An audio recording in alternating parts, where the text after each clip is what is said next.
আজ বুধবার 29শে মাঘ 2025 সালের 12ই ফেব্রুয়ারি। মেষ রাশি, মেষ লগ্ন, এরিস সাইনের জাতক জাতিকাদের আজকের দিনটি কিন্তু এক প্রকার বেশ কাটতে চলেছে।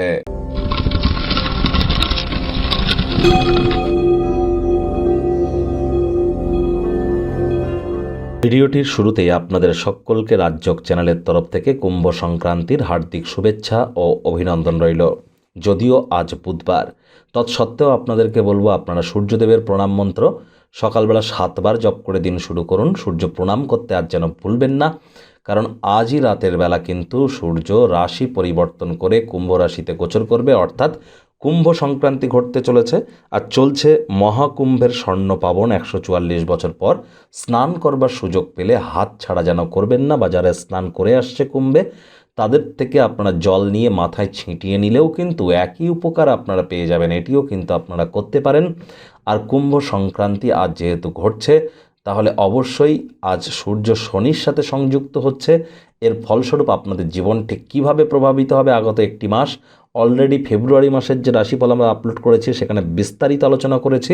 সময় সুযোগ বুঝে দেখে বা শুনে নিতে ভুলবেন না। ভাগ্যমিটার আজ আপনাদের বলছে 7.5 আউট অফ 10। ভাগ্য আপনাদের অনুকূলেই থাকবে, তবে অর্থগত ব্যাপারে আপনাদেরকে একটু সাবধানতা অবলম্বন করেই চলতে হবে। আপনার অসাধারণ প্রচেষ্টা এবং পরিবারের সদস্যদের সময় মতো সমর্থন, এর ফলস্বরূপ কাঙ্ক্ষিত ফলাফল আপনারা পেতেই পারেন। অর্থগত ব্যাপারে ব্যয়বহুল একটি দিন, খরচ বাড়বে। নতুন উদ্যোগ পরিকল্পনার পাশাপাশি নতুন নির্মাণ কার্যকে আজ পিছিয়ে দিন। চাকরিজীবী যারা আছেন তাদের অফিসের পরিবেশ এক প্রকার বেশ। বস কলিগদের সাথে ভাব ভালোবাসা বাড়বে। কর্মে গতি অনুভব করবেন। নিজের মেধা, দক্ষতা, ট্যালেন্টের দৌলতে প্রশংসার পাত্রপাত্রীও আপনারা হতেই পারেন।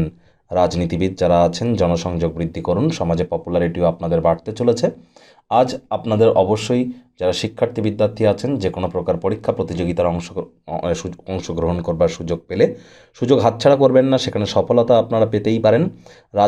রাজনীতিবিদদের তো বলেছে দিনটি মোটামুটি ঠিকঠাক, তবে হ্যাঁ, যারা উচ্চশিক্ষার জন্য বিদেশ যাত্রার কথা ভাবছিলেন, ভাগ্যদেবী আপনাদের পক্ষেই আছেন। হাউস ওয়াইফদের জন্যও দিনটি এক প্রকার বেশ। গৃহে কোনো বড়সড় ধরনের অনুষ্ঠানের সুযোগ আপনারা পেতে পারেন। দলগত কোনো অনুষ্ঠান পরিকল্পনা করার মতো শক্তিও আপনাদের মধ্যে আছে।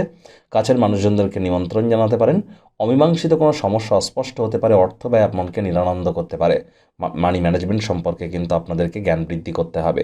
অন্যথায় গৃহের পরিবেশ শান্তিপূর্ণ নির্ঝঞ্ঝাট পরিগণিত হচ্ছে। অবসরকালীন সময়ে মন্দির, মসজিদ, গুরুদ্বারা ভ্রমণ করুন। আধ্যাত্মিক ক্রিয়াকলাপে নিজেদেরকে যুক্ত করুন। এখানেও মানসিক প্রফুল্লতা পাবেন। প্রেমিক প্রেমিকা, স্বামী স্ত্রী উভয়ের ক্ষেত্রেই বলবো দিনটিকে যতটা সম্ভব রোম্যান্টিক করে তোলা যায় সেই প্রচেষ্টাই আপনাদের করা উচিত। অপ্রয়োজনীয় তর্ক বিতর্কে জড়িয়ে পড়বেন না। আজ রোম্যান্টিক স্পর্শ আপনারা অনুভব করতেই পারেন। শত্রুপক্ষ, বিরোধী পক্ষ আজ খুব একটি শক্তিশালী থাকছে না, সুতরাং এই বিষয়ে অতিরিক্ত টেনশন গ্রহণ করবার কোনো প্রয়োজনীয়তাই কিন্তু নেই।